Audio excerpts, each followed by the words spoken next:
right, so we have a viewer question from viewer from Appleton, and this is a really interesting question. Had a lot of discussion about this topic over the course of the year.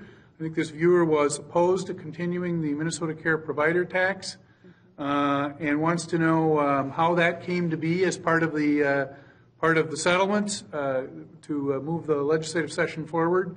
This viewer notes it drives up the cost of health care for Minnesotans. Also notes that some of the funds from that provider tax have been used for other purposes than perhaps originally intended. And the viewer concludes by saying this viewer would have allowed it to sunset.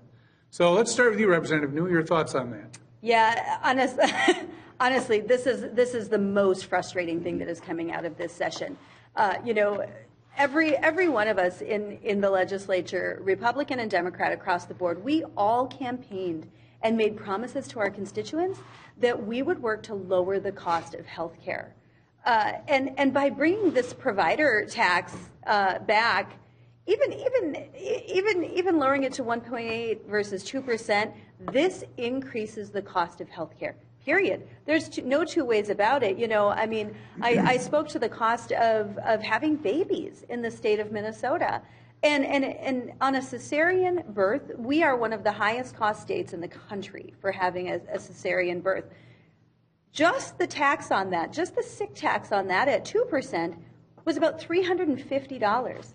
I don't know how anyone can argue that that is not increasing the cost of health care. It is, by $350 to be precise. Mm-hmm.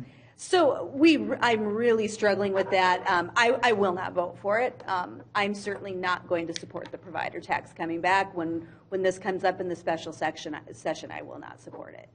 Senator Corn. Yeah, we knew that would be one of the most difficult aspects, and I think it certainly contributes to the increases the cost of health care. We didn't want it in there either, and I think it was the last probably 2 or 3 days of negotiations were solely around that point. We wanted to see at minimum cut for the individual providers. It hits them the hardest. Hospitals, and they have other ways and other funding streams to absorb it. But our providers, in fact, we have a joint friend and my dentist. The cost for them is $60,000 out of pocket, and the cost of it is just not just the payment, but actually the administration of it and the audits, and it costs them. He believes in his resources it costs him twice as much to administer the program than the actual liability itself. And I think that started when I was actually at the Department of Revenue, and so I can tell you that fund has been overfunded, even when all of it was going towards its intended purpose of Minnesota Care. And now with the ACA, the federal government has picked up the vast majority of that tab. And so those funds have been put into the general fund, as they are again, and then going to be spent on something other than providing relief in health care or better health care. And so I think citizens want to know if it's going to be collected. Is it being collected and spent on the purpose in which it was intended? That's the most frustrating. So I think Senator Gizelka did the best job he could in the reduction. I think he had many different strategies to try and get it, but it was the governor's number one issue he had to have. And so unfortunately, we do have it, and it will be interesting to see if it makes it through the rest of the legislature and has all the votes. Early in this process, Senator Abler and I think a couple other members of the legislature had an op-ed, and I think it was in the Star Tribune, talking about an alternative mechanism that I think is used in Michigan, where the tax is imposed on insurance carriers rather than providers as an alternative, and then his proposal was to use it for healthcare related issues, recognizing the issue that you've just identified, I believe. If I'm understanding it correctly. In any event, did that proposal ever have any legs, or was there any discussion about that?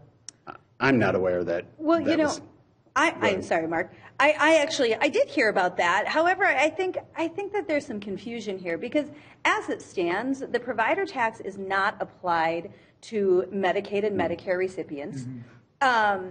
And so already the provider tax is being absorbed by those with private insurance. Whether they receive their insurance through their employer or through the individual market, they're the ones who are absorbing that provider tax now, that sick tax. So the reality is, to say that they're going to put it on the insurance companies, well, that's kind of effectively what it is now. Mm-hmm. But let's not pretend that the insurance companies are absorbing that. I mean, you better believe that they are getting what they need to get, whether it is through raising the cost of premiums to cover the cost of the sick tax, or raising deductibles, whatever it might be. It's just silly to pretend that these costs are not being passed on to Minnesota families.